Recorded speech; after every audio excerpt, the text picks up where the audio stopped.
Have I mentioned how much I love the tracking on the Luna Ultra? Yeah, I know, this channel's gotten a little deep on the Luna content, but I am excited about this camera and I've been having so much fun working with it. So I was just out at an event for the radio station that I work at, and it was this outdoor concert at the Firestone Country Club. Probably heard of it, you know, it's kind of a big deal here in Akron. And I was just using this to kind of capture the event, the feel of the event, the fun people were having, a little bit of the performances, but just to kind of overall vibe of like, here's what's happening today at this cool event. That being said, you know, doing the one-man band thing, working in a crowd, sometimes that can get overwhelming, you know, with a camera rig or especially with a gimbal. But using this tracking feature really made life easy. So let me talk about a couple of these shots.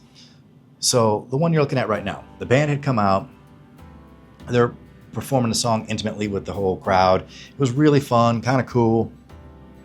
But I knew at some point he was going to walk back up on stage, and probably while still singing, you know, because that's sort of a thing. And I'm like, okay, I know what I'm going to do. So I pulled myself back from the crowd and waited for that moment. I put tracking on him, held the camera like this, facing away, didn't even look at the monitor, even though I could have, and just walked with my eye on him and just walked toward the backstage. And that's all I did.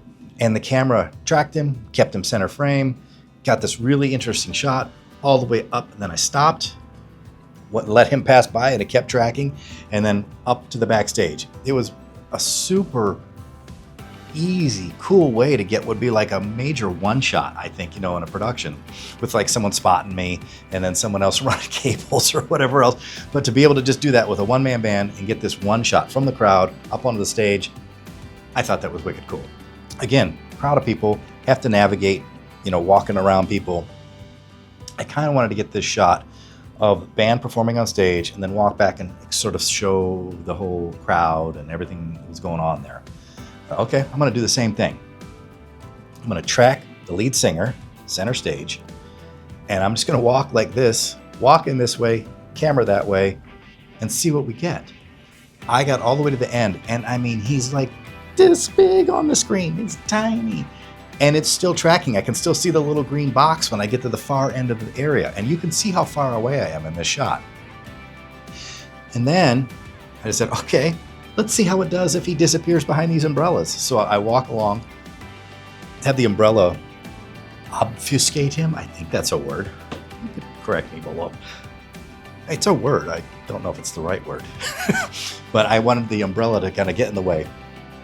Lost tracking for a second, but as I got to the other side, it jerks, and you can see it here, picks him right back up. This little tiny ant on the screen. That camera, I don't understand how the tracking works in this because it's so intelligent.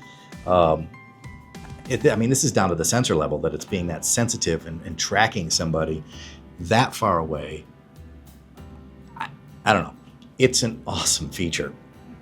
So I guess what I'm saying is this is a very reliable feature that you're going to be able to use as you're out there one-man band shooting to add production and, you know, not trip and kill yourself while you're walking along.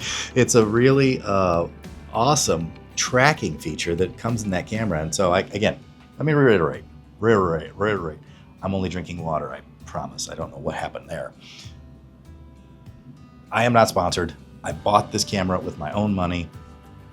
I just am finding ways to integrate it into my workflow, and I'm constantly being more and more surprised at just how good and effective this camera can be. Caveat, I will say this.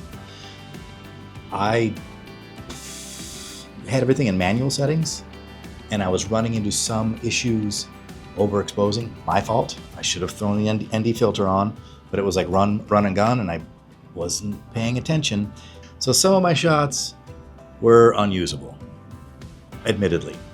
But that I attribute to user error. Like, I didn't have it in automatic. I had it set to specific shutter speed. I had it set to a specific ISO, and I was just running and gunning it. And for the most part, my footage looked great. But every once in a while, when the sun came out, destroyed my shot. So user beware. I would pay attention to that, or use some of the automatic settings. Set your shutter speed so you get that 180-degree rule, and then maybe use auto ISO and maybe auto white balance. That's something I'm going to play with on a shoot I'm going on tonight, and we'll see how that goes. Well, if you like this, and I hope you did, please be sure to like, share, and subscribe. Tell me what ways you found or used the tracking on the Luna, if you have yet. I'm excited to see what creative possibilities there are just exploiting this very intuitive feature. So tell me about it.